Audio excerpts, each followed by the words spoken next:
I'm Joe Mulherin, Mulherin. I worked at Stax in 1970, and Luther was my friend. So anyway, I was in the publicity department, writing artist bios and press releases, and that was the year I was there. It was earlier than 11 Years Wrong. This was like Ain't That Lovin' You was the record we were working that year, which was really Luther's first real chart record, and good record. A lot of people cut that, but Luther was just, it was 1970. It was the wild and woolly days of Stax, Right.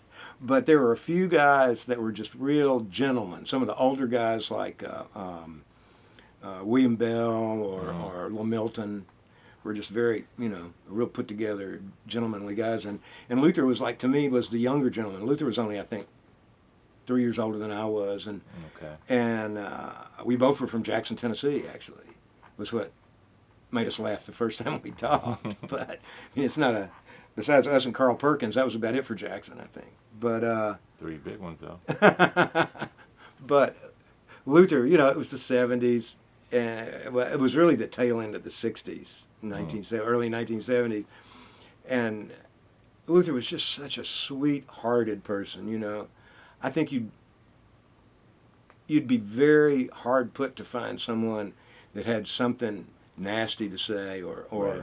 uncomplimentary to say about Luther. He was just so smooth, and he loved to sing, and he loved people. And that was what was so odd in a way, because here's Luther, who was just such a sweetheart and a young gentleman who had one of the most gangster-ass managers in the history of the That's R&B what I hear. business, Yeah. Johnny Baylor. In fact, I only feel free to talk about Johnny because he did. Yeah. Somebody took him out. but no, Luther was, in fact, there's several things I love about Luther. I think the clearest memory is I had the corner office way down at the end of the hall at Stax, and when he was in the building, if he'd been out on the road, Luther would just walk in and see me, smile, that sweet smile of his, and hold out his hand, and I'd hold out my hand, and he would put into it one very well rolled joint of the best dope he'd run into since the last time he'd seen me. And it was very, he had very good taste, but it was just his little, how you doing, and we were close together in age, and neither one of us were as crazy as some of the folks around there, so we Right. just kind of like to hang, or go to the little sundry store across the College Street there and have get some lunch, or Right. but it was you could really tell, I could really tell just from what he was cutting, Ain't That Lovin' You is a great record. Right. It was a top 10 R&B. Oh, yeah. And almost we couldn't quite get it over the hump on the top 40 of pop, but it was really close. But man, he just sang the hell out of that, and Nobody you else could did it tell. like that. Oh no, everybody and his brother cut the thing. Well, John, I think they wrote it for Johnny Taylor. I think Johnny cut it first, Right. and technically, Isaac Luther's tried to do was it. a cover, but nobody remembers Johnny's record of that. Right. Nobody remembers that. May he rest in Isaac, I peace. think He was a Isaac great tried guy. to do it. Isaac didn't do it. But Wow. oh yeah, Isaac did it. Well, actually, it's the only record I think that was ever put out as Isaac Hayes and David Porter. Right. Right. And then David put out one album as a solo album that really didn't do much. But yeah, boy, I still miss Isaac though. He was my pal. But the thing about Luther in those days is you could see him coming. He was probably when I knew Luther was probably 25, I guess. And but there was something about him that you could see him coming. If you I listened to some of those older records on weird labels you never heard of before or after that. Some of those early things he Like Decca. recording in the city. Yeah. But actually, these are some Earlier little than that. indie labels that were I'd never heard of them. But Right. but then the one thing Johnny Baylor did for him, I must say, is after he signed to Coco and they got hooked up with Stax, is when the momentum really got going because they really got access to that East Memphis publishing catalog material. You know, that Homer and Raymond and those guys were writing. When you talk about the momentum, Yeah. explain the momentum. Well, the thing is, it's funny. So much of momentum. Part of it is, you know, can you get the record on? Well, back then, it's so totally different now. Back then, it was, can you get the record on the radio? You know, can you get some coverage in Jet, you know, or Ebony? Yeah. Can you? Urban magazines. Are the distributors people, are they going to work it? Mm-hmm. You know, are they going to go out there and work it? And so on the business side, that's the momentum. But for an artist also, I think, you know, as sometimes, well, I don't know, I never saw what his dynamic was with Johnny, so I don't know what Right. that was like, you know.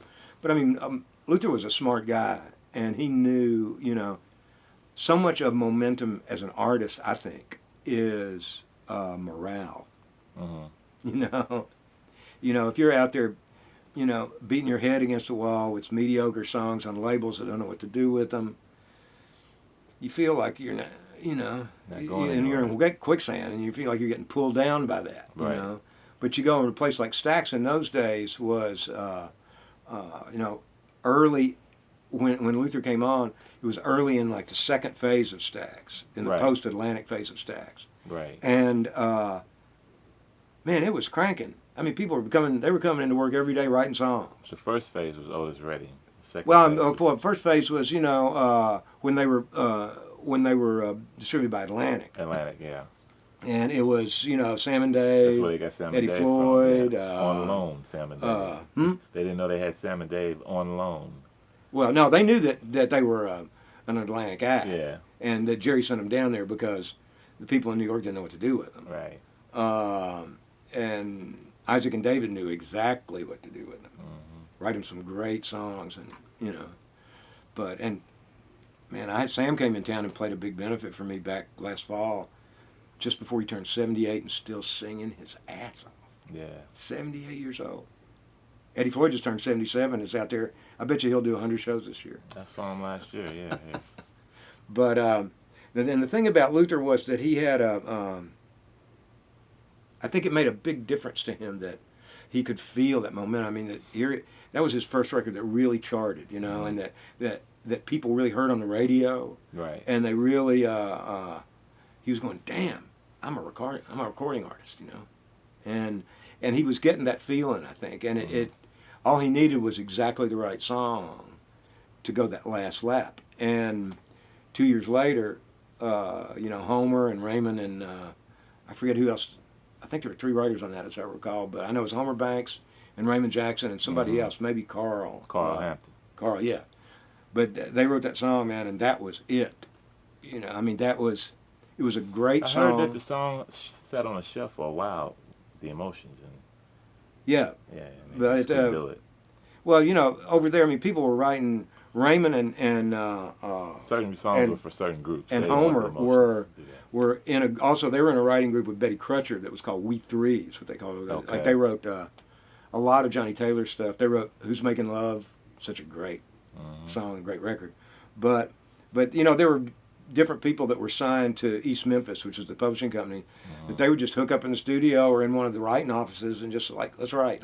I got this idea. What you got for this? You know. Right. And it was just that kind of momentum. And people were cutting in both studios. There was an A studio and a B studio, and people were just going in there and cutting tracks. Like I remember one time there was this guy named Freddie Briggs.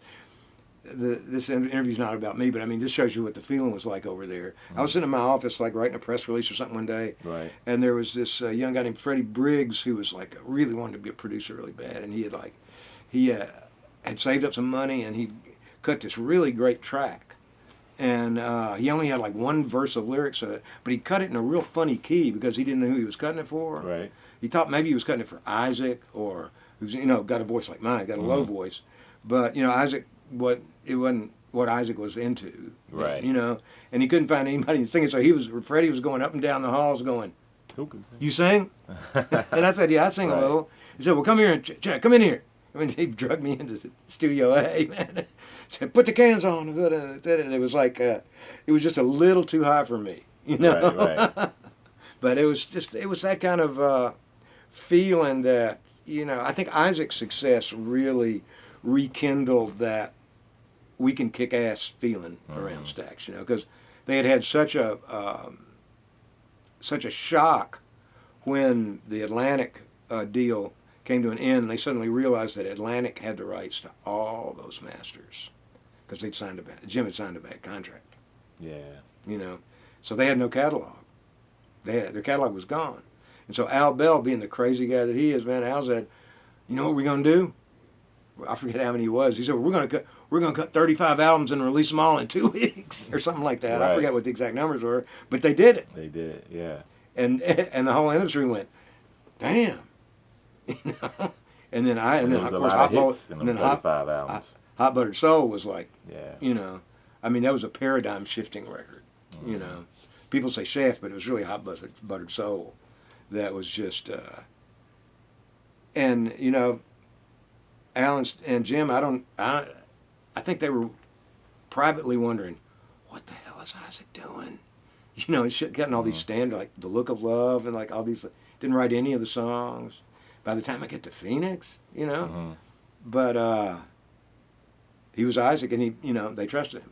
Right. And Isaac was just ahead of the culture, you know.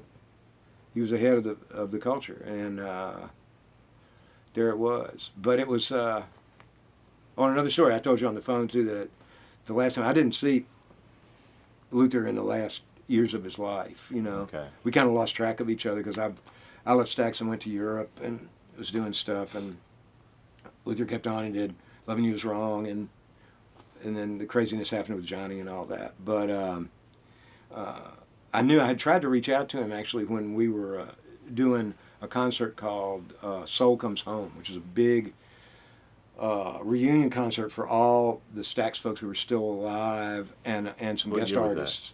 I'm thinking it was 2003, I believe. We did it at the Orpheum Theater downtown in Memphis. It was a PBS Pledge special. Okay. And Luther's health wasn't really good enough to come and sing, you know. Right.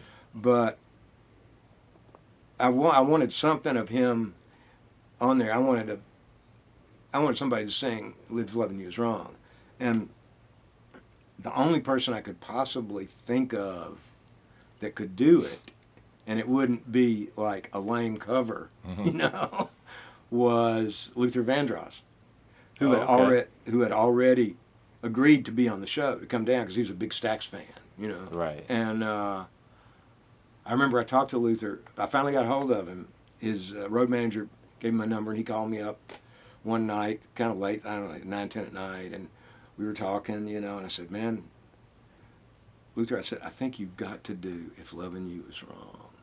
And he went, "Oh, man, that's one of my favorite songs in the world, but I could never sing that as good as Luther. I don't think I would feel right doing that." Luther Vandross said that. That's what Luther Vandross said. Wow. You know, and I said, "Well, Luther, I really think if anybody can come up to Luther Ingram's level, it's you. And so I'm begging you, think about it. Go back, listen to the record. You got the record?" He said, "I got the record right here." And so he said, "I go back and listen to the record and let's talk tomorrow." And I had just about got him talked into it. He just didn't want him. He was a very not an egoistic person at all, you know. And the next day I got a call from his road manager, and late that night after I talked to him, Luther had his stroke. Luther Vandross had his stroke. Luther Vandross had his stroke. Wow. And so nobody sang that song on the concert because who you gonna get to do it, you know? Right. But to me, I'm so glad that y'all are doing this film because I just think, you know, that Luther's voice and his spirit as carried by his voice was really important to a lot of people, a lot of artists and fans. But a lot of artists were really like Luther Vandross was. I mean, they were just like, "Oh man," Right. Luther Ingram. And I I think it's really important for folks now to understand what a rare talent he was, and and I just like those of us that knew him love remembering what a sweet guy he was, Right. and the music business in any era is not overpopulated with really sweethearted people, and that's why he always has stood out in my mind, and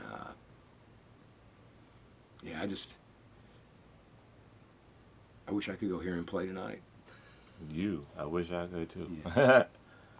But some of those Johnny Baylor issues, some of those Johnny Baylor stories, tell me. Oh yeah, well Johnny, I didn't personally witness Right. a lot of Johnny stuff, but Johnny was a gangster, and he had the coldest eyes. Man, when Johnny wore sunglasses a lot, but man, when he took those summits off, it was like the eyes of a boa constrictor.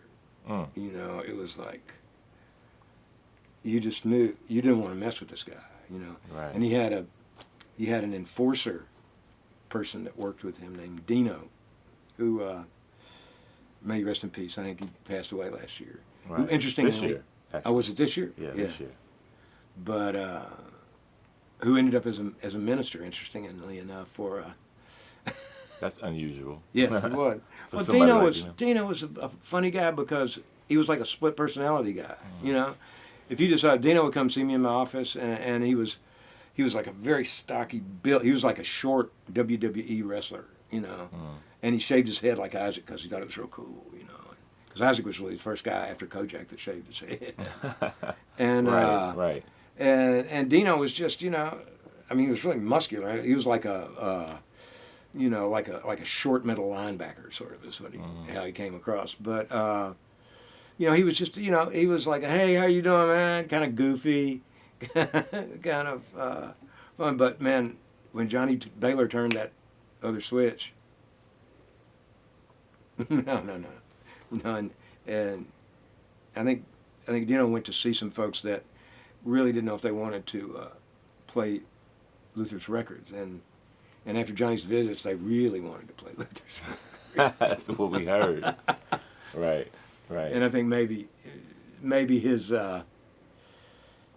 move into the church might have been a little Forgiveness he needed. He might have been repentant. Well, it's like it reminds me of the old saying, physician, heal thyself. Right. It's like, but I think I never saw him during those days, but I understand that he had, that the sweet side of his personality was still there, and it's just that the other may have died with Johnny.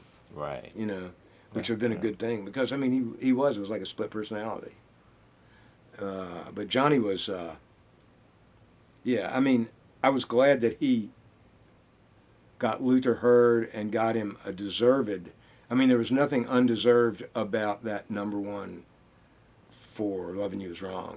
That was one of the great records of the 1970s or any decade, I think. Right. The production was so wonderful, and Luther just sang his heart out, and it was a great song. And it's one of the, you can always tell a great song when it can be cut in any style, Right. Luther had a big R&B hit on it. Barbara Mandrell had a giant country hit on it. Yeah. It's been cut as a pop song. It's Rod been cut Stewart. Yeah. Rod Stewart. I remember Rod Stewart calling the house when he said he wanted to cut it. Yeah. He called the house. I answered the phone when I was a kid. Yeah. Yeah, well, that was, that had to be validation for Luther, I think, because he wanted to cut it because he loved the way Luther sang it. Not the way Barbara Mandrell sang it. Yeah. Barbara did it for her folks, for her. Oh, yeah, I know. Her crowd, But it was, worked for her, it's a great song. And those guys were good songwriters, and they. She was very graceful though. She did it at Six Flags, the amusement park, and I remember when she came, she made sure we got there. We came there in a limousine, and she brought my dad up on stage and said, "I'm about to do this song, and this is the man who originally sung this song, and I hope I can do a pretty good job, you know. Yeah. And he was up there with her, and it was Yeah. crazy. I was a kid. Yeah, I've met her a couple of times. She's a very sweet lady. Yeah. Yeah. But, you know, I mean, Johnny was one of the kind of guy I was going to go have dinner with, you know, but Oh, no. I appreciated the fact that because of Johnny, Luther didn't continue to labor in obscurity with all these obscure little labels or people that didn't understand his talent and what to do with it, you know. And that he brought him to Stax and got him access to those really good songs and really good producers and great studio musicians that could really give him the setting he needed for his diamond, you know. Right. And as long as people love soul music, they'll be loving Luther Ingram.